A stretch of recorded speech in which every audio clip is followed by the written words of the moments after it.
તરસે જીવ જાય શેઠ પાણી આપો ને. એ કે તને કીધું તો ખરું કે માણસ આવે એટલે આપે. એટલે પેલો મજૂર કે તમે ઘડીક માણસ થઈ જાઓ. મારે શું બોલવાનું છે, કેટલા વાગે બોલવાનું છે એનું મને કાંઈક તો કહો. એટલે કે શાહબુદ્દીનભાઈ બહુ ટાઈમ પહેલાં કીધું હતું કે મને હું કામ ઉતાવળ કરો, મારો ડાયરો છે, મને ગયા પછી ચાલુ થવાનો છે. મને ઋષિકેશથી દોડાઈ આજે. બહુ મજા આવી મને. પહેલાં તો આ શીર્ષક છે.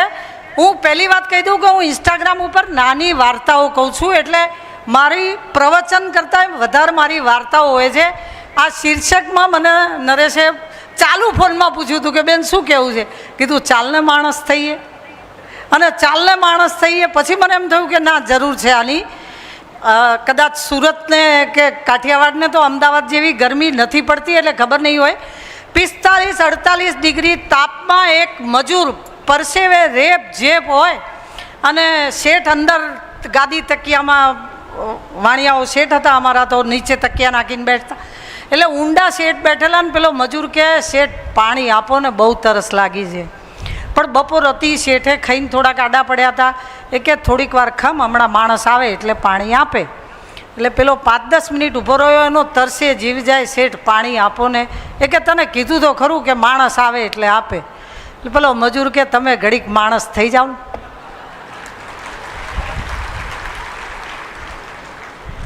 આપણે ઘડીક માણસ થઈ જઈએ, ચાલને માણસ થઈએ. માણસ થવું એટલું સહેલું નથી. શેઠ માણસ થયા કે નહીં થયા, આપણે જો અહીંયા 10 દિવસ રહીને માણસ ના થઈએ ને તો આ બધો ખર્ચો માથે પડે ને આ સમય માથે પડે. તમને ખબર હોય તો ગંગા 200 કિલોમીટર દૂરથી નીકળે છે, છેક હરિદ્વાર આવે છે ને ત્યાં સુધી ઉછળ કૂદ પડતી આખડતી કૂદતી આવે છે. અહીંયા આવે ને એટલે ડાઈ થાય છે. તો ગંગા ડાઈ થાય તો આપણે ડાયું તો થવું પડે. અહીંયા આવવાના સૌથી પહેલાં જ મેં ફડાક દઈને મને નીતિને કીધું, એ તરત હા પાડી. મારું સપનું હતું કે મને જોવા છે ગૌરીબેન કેવા છે ને રાધાબેન કેવા છે ને સવજીભાઈ કેવા નજીકથી કેવા લાગે છે ને આ માણસ પોતે પાવડો કદાળી લે છે એટલે આવા શેઠિયાને તો જોવા જ પડશે એમ સમજીને આવી હતી. પણ મારા અહીંયા આવવાના ખાલી હું 3 કારણો કહું ને તો મારી આખી સ્પીચ પતી જશે. પહેલું કારણ સનાતન ધર્મ, જેની ઇનડાયરેક્ટ અહીંયા ધૂણી ધખાવી છે. આપણા ધર્મનો સીધો સાદો અર્થ આ રીતે સમજાવવાનો પ્રયત્ન મેં બીજે ક્યાંય જોયો નથી. સનાતન ધર્મનો કદાચ સીધું સાદો અર્થ કેવો હોય તો આપણા ધર્મનો કે ઘણા આપણને એવું કહેતા હોય છે કે કોઈ સાથે લાવતું નથી ને કંઈ સાથે જતું નથી ને. સખત વિરોધ મારો એ વાતનો છે. તમામ લોકો અઢળક કર્મો લઈને આવે છે અને અઢળક કર્મો લઈને જાય છે. કોઈ ખાલી હાથે આવતુંય નથી ને કોઈ ખાલી હાથે જતુંય નથી. જે કરો છો એનો થેલો ભરીને લઈ જ જવાનો છે. હવે આપણે આવતા જન્મમાં શું થવાના ને કાકા શું થવાના આપણને ઓળખે તો સારું, પણ એ તો થેલો ભરવા માંડ્યા છે. આપણે નાની થેલી તો ભરીએ. આપણા કર્મ પૂછાશે, ધર્મ નથી પૂછાતો. તમે કયા ધર્મના એ કોઈ નથી પૂછતું, તમે કયા કર્મના. કર્મ એટલે નાના નાના કર્મ. નાની શેઠ પાણી પી દીધું ને ગ્લાસ મજૂરને તો પણ કર્મ છે. આ કર્મ તો આપણાથી થવાનાય નથી, એટલે એની તો હું કમ્પેરિઝને ના કરું. એમને જોઈને એટલી વાત શીખી કે એમણે નીતિનને કલેક્ટરમાંથી પોતાના ત્યાં લાવ્યો એટલે મેં મારી દીકરીને ઘરે લાવી દીધી. આટલો જ વાદ એમનો લેવાય, એનાથી વધારે તો મારી કેપેસિટી નથી. પણ એમણે કલેક્ટરને દીકરો બનાવ્યો. કોઈ દીકરાને કલેક્ટર બનાવે, એમણે કલેક્ટરને દીકરો બનાવ્યો.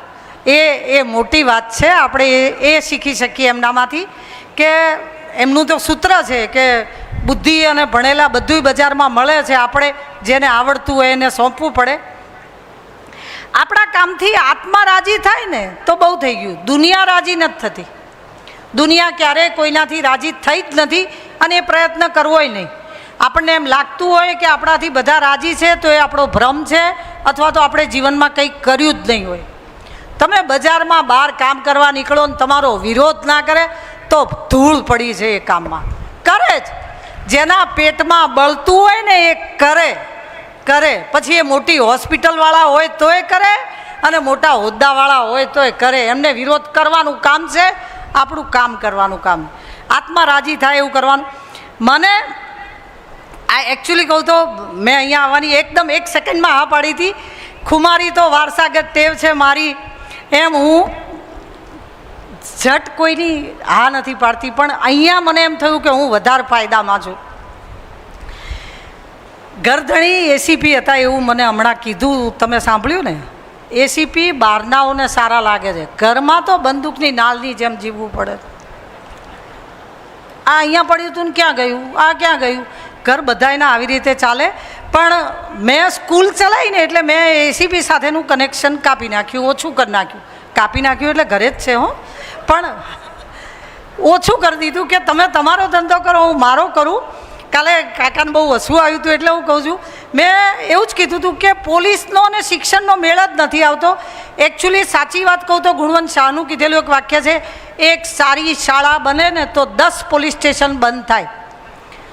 એટલે એમને કીધું કે તમે તમારું ખાતું રિસિપ્ટ ફાડીને પૈસા નહીં લેતું, અમે રિસિપ્ટ ફાડીને લઈએ છીએ. તમે 18 વર્ષથી ઉપરનાને પકડી શકો ને અમારે 18 વર્ષના થાય એટલે છોડી દેવાના. તમને દરેક ઉપર શંકા આવે, અમને દરેક ઉપર વિશ્વાસ આવે. છોકરું એમ કહે ને કે હું માંદો હતો, એટલે કે માંદો હશે. બેન મેં હોમવર્ક કર્યું છે પણ નોટ ઘરે રહી ગઈ છે, તો કે ઘરે રહી ગઈ હશે. અમારું પહેલું બેઝ જ વિશ્વાસ હોય અને એમનું પહેલું બેઝ શંકા હોય, ગમે તેના ઉપર શંકા જ. એટલે મેં કીધું આ આપણા બેના વિભાગો જુદા છે. એટલે તમે ખાલી બાળકોના પિતા અને હું બાળકોની માતા, એ રીતે રહેવું હોય તો હું સ્કૂલ ચલાવું. પછી સ્કૂલ તો મેં 2 બાળકોથી ચાલુ કરી હતી, અત્યારે તો 4000થી વધારે બાળકો છે. પણ વધારે મજા આવી મને શિક્ષણના કામમાંથી. સનાતનની વાત કરીએ તો પહેલું હરિદ્વારમાં ફંક્શન હતું એટલે આવી. હરિદ્વાર અથવા તો હરદ્વાર, આ હરિનું દ્વાર પણ છે અને હરદ્વાર પણ છે. કદાચ ખબર જ હશે બધાને, પણ વડીલોની જાણ ખાતર કહી દઉં, આ શંકરનું સાસરું છે ને વિષ્ણુનું પિયર છે. શંકર અહીંયા પરણ્યા હતા. આપણાથી 1 જ કિલોમીટર દૂર દક્ષેશ્વર મહાદેવનું મંદિર છે. આજે સવારે મને દોડતી આણે ત્યાંથી પાછી બોલાવી, કીધું સોમવાર છે ને બાપ, સતી માતાએ એ હવનમાં કૂદકો માર્યો હતો. એટલે આ આજનું નથી. માતાઓ હવનમાં કૂદકા મારતી હતી, એ છેક સતયુગથી ચાલ્યું આવે છે. એ શંકરનું સાસરું છે. એ હરિદ્વાર, જેનું નામ લેતા મોઢું ભરાય એવી જગ્યાએ આવવાનું હોય, કોણ ના પાડે? તમે શું કામ ના પાડો? અને આવી સરસ વ્યવસ્થા હોય, આવો અદ્ભુત માહોલ હોય, કોણ ના આવે? અનેક પ્રણાલી સમાપ્ત થઈ ગઈ. જેમ કે કોમ્યુનિઝમ છે, હવે વિશ્વમાં ક્યાંય નથી. હિન્દુઇઝમ એ એક જ પ્રણાલી ચિરંજીવ છે, એના ઉપર અનેક હુમલા થયા તો પણ શક હુણ બધાએ મુગલથી માંડીને બ્રિટિશરોથી માંડીને કોઈએ આપણને ખતમ કરવાનું બાકી નથી રાખ્યું. અને તોય આપણે જીવ્યા છીએ. એનું કારણ આપણી પાસે અદ્ભુત જ્ઞાન છે, જેનું દર્શન સવારે રાજપાલ સાહેબે વાત કરી. એ તો 3 કલાક બોલે એવા વિદ્વાન માણસ હતા, એમણે ટૂંકમાં બતાવ્યું. પણ હિન્દુ શાસ્ત્રનું દર્શન બહુ મૂળમાં ના જઈએ તો આપણા 4 યુગ છે: સતયુગ, ત્રેતા, દ્વાપર અને કળિયુગ. સામાન્ય વાત કરીએ તો, મારે ધર્મની કથાઓ નથી કહેવાની, સામાન્ય વાત કરીએ તો આપણને ખબર છે કે સતયુગમાં લડાઈ દેવ અને દાનવો વચ્ચે થઈ હતી. દેવ ઉપર રહેતા હતા, દાનવો પાતાળમાં રહેતા હતા. એટલે લડાઈ એટલી બધી દૂર હતી, માણસ તો વચ્ચે ક્યાંય હતો જ નહીં, પૃથ્વી નહોતી. દેવ અને દાનવો લડ્યા એ સતયુગ. યુદ્ધ વગરનો કોઈ સમય નથી. સારા માટેના યુદ્ધ કરવા જોઈએ એવું કહેવા કૃષ્ણએ ગીતા કીધી, જેને આપણે ધર્મગ્રંથ કહીએ છીએ. એ સતયુગની લડાઈ છેક ઉપર ને છેક નીચે ચાલી. એ પછી ત્રેતા આવ્યો. ત્રેતામાં રામ હતા. રામ દેવ સ્વરૂપે જન્મ્યા અને રાવણ રાક્ષસ હતો, માણસ તરીકે આવ્યો. ને પેલા માણસ તરીકે આવ્યા. એ લડાઈ પૃથ્વી ઉપર થઈ, પણ રાક્ષસ અને માણસ વચ્ચેની લડાઈ હતી. ત્રેતામાં લડાઈ થોડીક નજીક આવે છે. એ પછી દ્વાપર આવ્યો. દ્વાપરમાં કૃષ્ણ આવ્યા. કાકા બાપાના ઝઘડ્યા હતા. કૌરવ ને પાંડવ કાકા બાપાના દીકરા હતા. એમના વચ્ચે યુદ્ધ થયું હતું. ઝઘડો જમીનનો નહોતો, ઝઘડો ન્યાયનો હતો. હવે કળિયુગ ચાલે છે. હવે કાકા બાપાના યુદ્ધ પૂરા થયા, હવે યુદ્ધ ક્યાં આવ્યું? હવે યુદ્ધ અહીંયા આવ્યું. અહીંયા એક રાક્ષસ દેવ પણ બેઠો છે ને એક દાનવ પણ બેઠો છે. લોકશાહી છે, ત્રીજો એક મત આપણા હાથમાં છે. આપણે જેને ખવડાવીએ એ બળુકો. જો અંદર છે એ રાક્ષસને ખવડાવો તો તમે દાનવ, અને અંદર છે એ દેવને ખવડાવો તો તમે દેવ. હવે લડાઈ બહાર નથી, અંદર જ રોજ માયલાને કહેવું પડશે કે ભલો થા. બીજા કયા ધર્મને આ ખબર છે? બધું જ કાચ જેવું ચોખ્ખું લખેલું છે. આ શીરા જેવો ધર્મ હતો, એને હલાવનારાએ કાજુ બદામ નાખી અને અંદર કડાકા બોલાયા છે. કોઈ ધર્મ સંસ્થા, અમારો અત્યારે વિડીયો બતાવ્યો, કોઈ ધર્મ સંસ્થા વેપાર વગરની નથી. ભગવા પહેરીને વેપાર કરવો એના કરતાં જબ્બો લેગો પહેરીને ધર્મ કરવો એ 1000 ગણું સારું કામ છે. એ 1000 ગણું સારું કામ છે.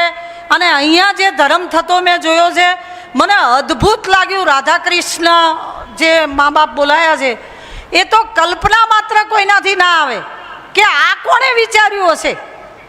અને તમે કલ્પના તો કરો કે દીકરો જાત્રા કરાવવા લઈ ગયો છે અને સવજીભાઈ દીકરા થાય એટલે શું ઘટે? પછી આશીર્વાદ કેવી રીતે ઘટે? આપણે ખાલી આપણામાંથી એ શીખી લેવાનું છે કે રામને લક્ષ્મણ ભાઈ હતો તો એ હનુમાન ચાલીસા સાંભળો તો ખબર પડે છે. તુમ મમ ભરત સમ ભાઈ. હનુમાનને ભરત સમ ભાઈ કીધો. લક્ષ્મણ 14 વર્ષ અંગાથે વનની પથારીમાં પડ્યા રહ્યા, અને કેમ ભરત સમ ભાઈ? કારણ કે લક્ષ્મણને ભાઈ કેવો હોય ને તો લક્ષ્મણ મારાથી જુદો છે એ વિચારવું પડે. એ પણ નહોતા વિચારી શકતા. એક જિસ્મ દો જાન હે હમ એવું હતું. એટલે દો જિસ્મ ને એક જાન જેવું એમને લાગ્યું છે. ત્યારે એમણે કીધું કે તું ભરત સમ ભાઈ.